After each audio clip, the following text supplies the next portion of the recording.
मानवी काया एक सशक्त सौरमंडल।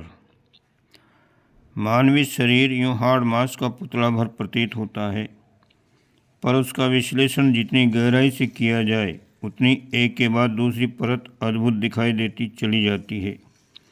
प्रभु के हाथ की इस अनुपम कलाकृति में एक से बढ़कर एक रहस्य प्रकट होते चले हैं। काया के भीतर रहने वाले मन की शक्ति और उसकी संभावना का तो कहना ही क्या। शरीर की संरचना भी ऐसी है जिसकी बारीकियां अपने गर्भ में न जाने कितनी विशेषताएं धारण किए प्रतीत होती हैं। शरीर शास्त्र के आधार पर देखें तो प्रतीत होता है कि उनमें 7 स्वतंत्र तंत्र काम कर रहे हैं। उनमें परस्पर सहयोग तो है, पर साथ ही उनका क्रियाकलाप अपने आप में समग्र एवं सर्वांगपूर्ण भी है। जिस प्रकार शासन तंत्र में गृह विभाग, अर्थ विभाग, निर्माण विभाग, संचार विभाग, विदेश विभाग, उद्योग विभाग, शिक्षा विभाग आदि अनेक उपतंत्र होते हैं, उसी प्रकार शरीर बाहर से एक दिखते हुए भी उसके भीतर संतरे के भीतर पाए जाने वाले स्वतंत्र घटकों की तरह 7 शरीर पाए जाते हैं। उनकी विचित्रता इतनी भर है कि अपनी सीमित गतिविधियों में संलग्न रहते हुए भी परस्पर एक दूसरे के सहयोगी एवं पूरक बने रहते हैं। इन 7 शरीरों से काया के क्रियाकलापों का संचालन होता है, सो तो है ही, साथ ही उनमें ऐसे शक्ति स्रोत भी सन्निहित हैं जिनके आधार पर मानवीय व्यक्तित्व के विकास की अगणित संभावनाएं मूर्तिमान होती रहती हैं। जिस प्रकार जड़ पदार्थों में भी एक आत्मा का अस्तित्व अध्यात्म दर्शन ने माना है, उसी प्रकार इन 7 शरीरों के भी सूक्ष्म शक्ति केंद्र हैं। इन्हें 6 चक्र और 7वां सहस्त्रदल कमल ब्रह्मरंध्र कहते हैं। शरीर विज्ञानी जिस प्रकार प्रत्यक्ष 7 कलेवरों का विस्तार पूर्वक वर्णन करते हैं, उसी प्रकार अध्यात्म विज्ञान में सूक्ष्म शरीर के साथ सघन घनिष्ठता के साथ जुड़े हुए सप्त शक्ति चक्रों का निरूपण किया है और उन्हें सप्तद्वीप, सप्तसागर, सप्तनाद, सप्तपर्वत, सप्तऋषि, सप्तलोक, सप्तव्याहृति, सप्तसत्ता, सप्तसाधना के रूप में विवेचना करते हुए समग्र आत्मविद्या का कलेवर खड़ा किया है। ब्रह्म शरीर के अंतर्निहित व्यापक क्षेत्र में फैले हुए पदार्थ तत्व के 7 भाग हैं। उन्हें ब्रह्मांड व्यापी प्रकृति के साथ शरीर भी कहते हैं।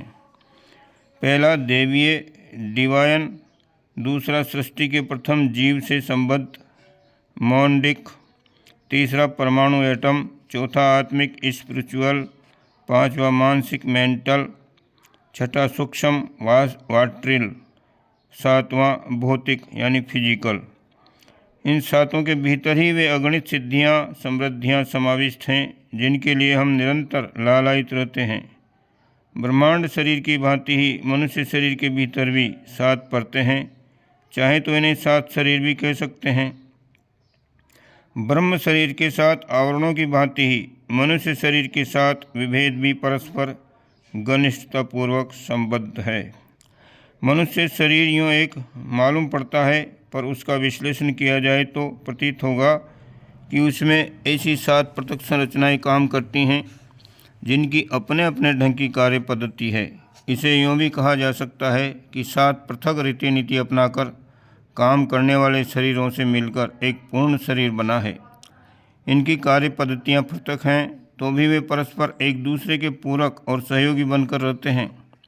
ये 7 शरीर इस प्रकार हैं। पहला है अस्थि शरीर, बोन बॉडी, दूसरा मांस शरीर, मसल्स बॉडी, तीसरा नाड़ी शरीर, नर्व बॉडी, चौथा संचरण शरीर, सर्कुलेटरी बॉडी, 5वां लसिका शरीर, लिम्फेटिक बॉडी, 6ठा नलिकाकार शरीर, ट्यूबुलर बॉडी और 7वां चर्म शरीर, स्किन बॉडी।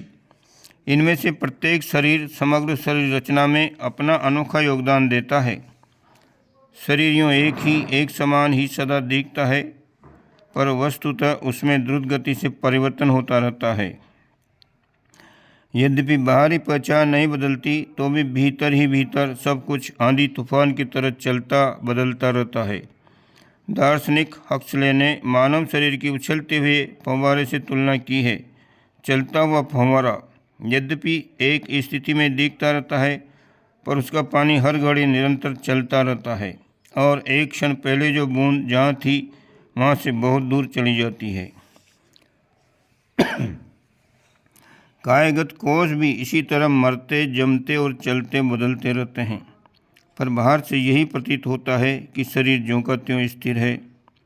षटचक्र एक प्रकार से 6 बिजली घर हैं, जिनके केंद्रों से विभिन्न स्तरों के आकर्षण और विकर्षण शक्ति संपन्न कंपन निश्चित होते हैं।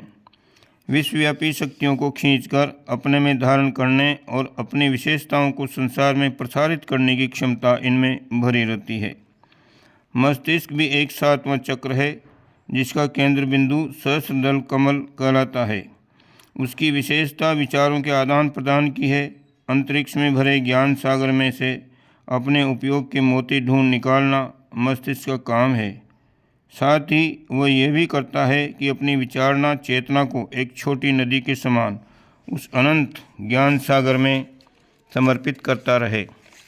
शेष चक्रों में इन अन्य सभी शक्तियों के प्रतिनिधि केंद्र हैं, जो इस विश्व के संचालन में विभिन्न प्रकार की भूमिकाएं संपादित करते रहते हैं।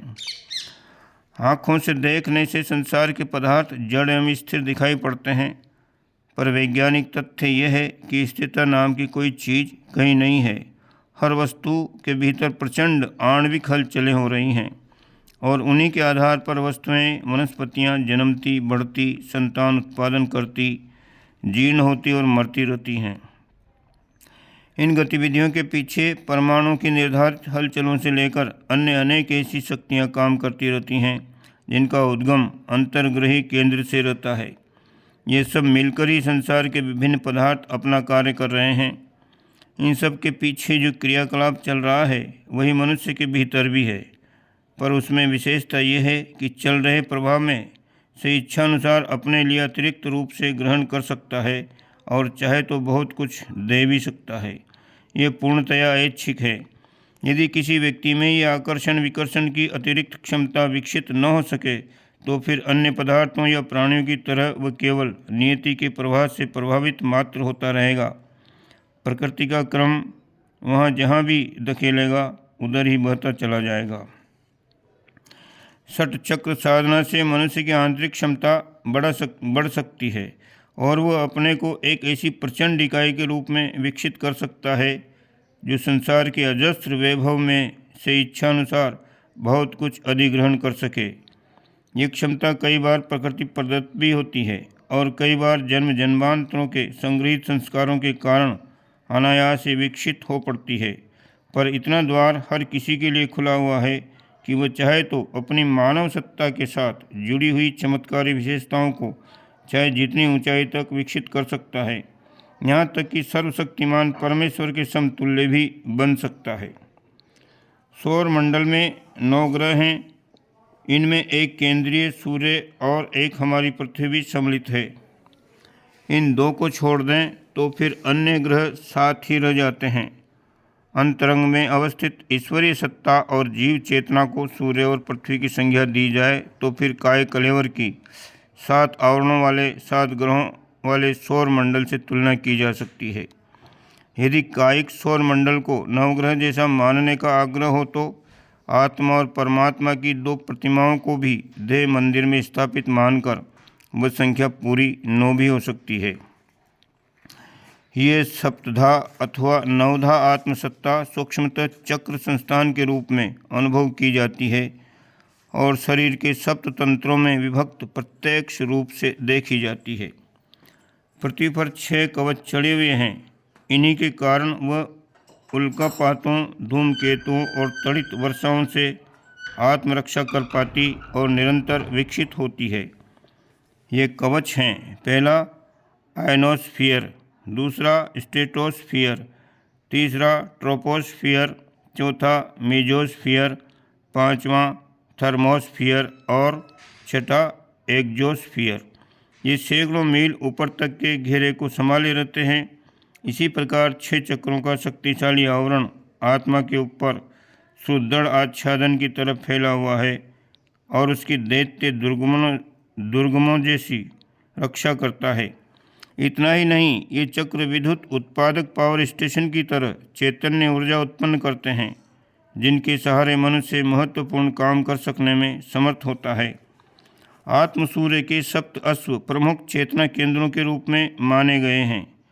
प्राण, चक्षु, जिह्वा, त्वचा, कान, मन और बुद्धि, इन सातों को अश्व की संज्ञा दी गई है। दिव्य जीवन सत्ता में इन्हीं सातों का वर्णन इस प्रकार मिलता है। देव, ऋषि, गंधर्व, पन्नग, अप्सरा, यक्ष और राक्षस। वैदिक देवताओं में इन्हीं का दूसरे रूप में वर्णन है। प्रजापति, अर्यमा, पूषा, त्वष्टा, वरुण, इंद्र और मरुत। छंद शास्त्र की दृष्टि से इनका उल्लेख जिन 7 छंदों में किया गया है वे है गायत्री, उष्णिक, अनुष्टप, बृहति, पंक्ति, त्रिष्टुप एवं जगति। स्वर मंजूष में सप्त चक्रों को सप्त स्वरों की संज्ञा दी है और कहा है कि इस सितार की कोई साधना ठीक प्रकार कर सके तो उससे जिस प्रकार की भी राग रागनी को बनाने, सुनने, सुनाने की आवश्यकता हो, उसकी पूर्ति इसी माध्यम से पूरी की जा सकती है। वस्तुतः षट चक्र नाम ही भ्रामक है। एक तरह से इन्हें सप्त चक्र ही कहना चाहिए। सहस्त्रार को इस चक्र श्रृंखला से अलग नहीं किया जा सकता। प्रत्येक चक्र भी 7 आधारों से बना होता है। उसके स्वरूप निर्धारण की जो व्याख्या विवेचना योग शास्त्रों, साधना शास्त्रों में की गई है, उसमें प्रत्येक के 7 विवरण दिए गए हैं। पहला तत्वबीज, दूसरा वाहन, तीसरा अधिदेवता, चौथा दल, 5वां यंत्र, छठा शब्द और 7वां रंग। इन्हीं विशेषताओं की भिन्नता से उनके अलग विभेद किए गए हैं, अन्यथा बाहर से तो उनकी आकृति एक जैसी ही है। उनकी क्षमताओं, विशेषताओं, प्रतिक्रियाओं का विवरण इन्हीं 7 संकेतों के रूप में समझा जा सकता है। महर्षि अरविंद ने सहस्त्रार्थ सहित 6 चक्रों को अतिमानसिक चेतना की 7 परतों, अतिमानस के 7 सूर्यों के रूप में वर्णन किया है।